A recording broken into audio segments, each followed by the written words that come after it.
Friends, मैं दिग्विजय चरण the great Indians के इस एपिसोड में आपका स्वागत करता हूं। दोस्तों, आप शायद ये विश्वास नहीं कर पाएंगे कि इतिहास में कभी अफ़गानिस्तान में भी हिंदू शासन हुआ करता था। मैं आपको आज अफ़गानिस्तान के इतिहास के उस पन्ने से अवगत कराऊंगा।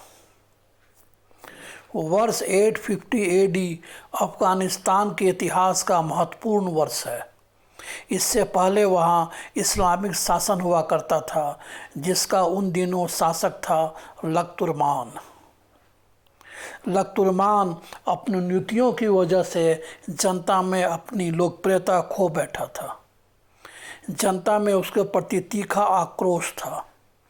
इस अवसर का लाभ उठाते हुए लख्तुर्मान के एक मंत्री ने विद्रोह कर दिया और उसकी हत्या करने के बाद सत्ता पर आसीन हो गया। इस मंत्री का नाम था कल्लर। ये एक हिंदू ब्राह्मण था। इस तरह वर्ष 850 एडी में अफ़गानिस्तान में एक हिंदू डायनेस्टी की स्थापना हुई। इस हिंदू डायनेस्टी का नाम इतिहासकारों ने रखा है हिंदू शाही डायनेस्टी।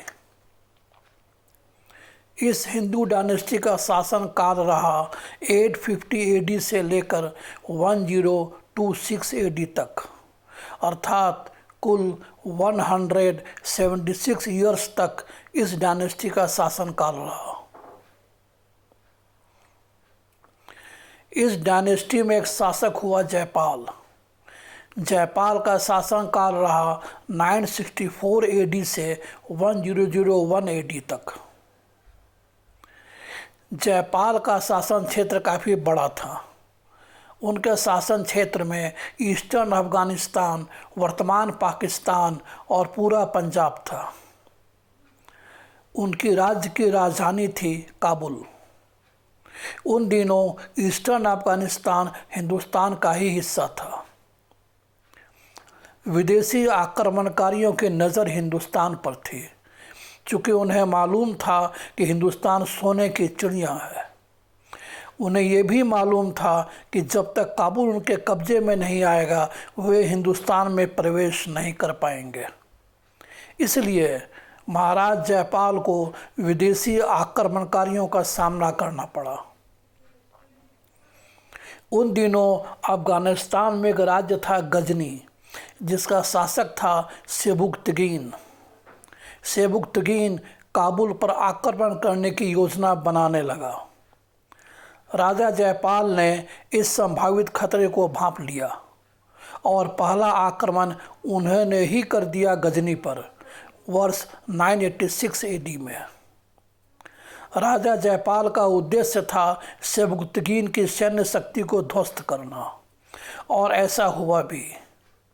सेबुक्तगीन ने अपने राज्य को तो बचा लिया, पर उसके सैन्य शक्ति काफ़ी क्षतिग्रस्त हो गई। वर्ष 997 एडी में सेबुक्तगीन की मृत्यु के बाद उसका पुत्र महमूद सत्ता पर काबिज हुआ, अर्थात सत्ता में बैठा। इसलिए उसका नाम हुआ महमूद ऑफ गजनी, अर्थात महमूद गजनी।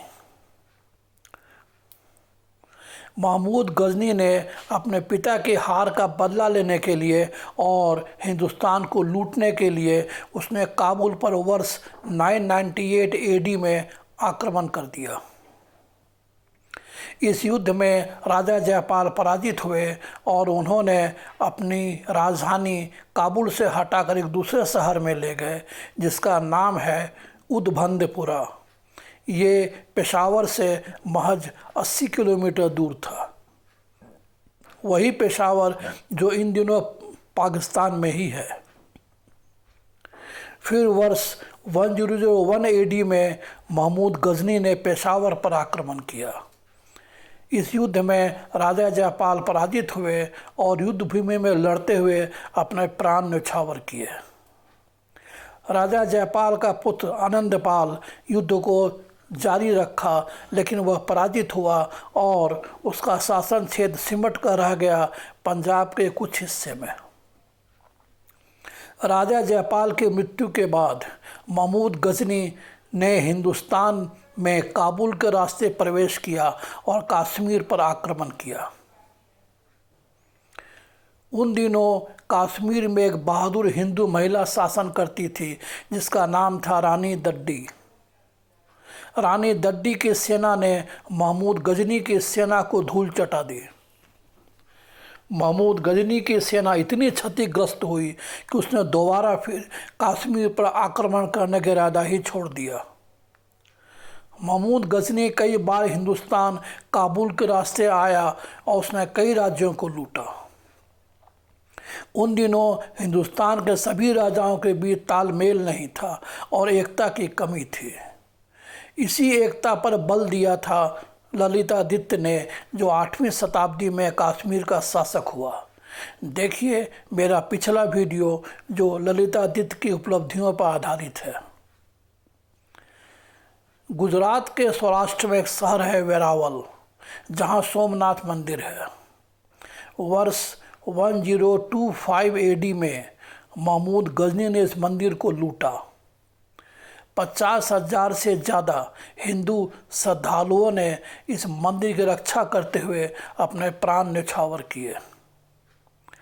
महमूद गजनी ने ज्योतिर्लिंग को तोड़ा और भारी मात्रा में सोना लूटकर अपने साथ ले गया। इतिहासकार लिखते हैं कि सोमनाथ मंदिर को लूटने के बाद वह जितना सोना अपने साथ ले गया उसका मूल्य उन दिनों भी 2 करोड़ दिनार था। आज जो सोमनाथ मंदिर आप देख रहे हैं, इसका जीर्णोद्धार सरदार वल्लभ भाई पटेल ने भारत की आज़ादी के बाद करवाया था। दोस्तों, राजा जयपाल का इतिहास में एक विशिष्ट स्थान है, चूँकि उन्होंने अपनी पूरी शक्ति के साथ आजीवन विदेशी आक्रमणकारियों का सामना करते रहे और हिंदुस्तान में प्रवेश करने से रोकने के लिए सराहनीय प्रयास करते रहे। पूरे हिंदुस्तान को महाराज जयपाल को सम्मानपूर्वक श्रद्धांजलि देनी चाहिए। दोस्तों, ये वीडियो अगर आपको पसंद आए हो तो इसे सब्सक्राइब कीजिए। धन्यवाद।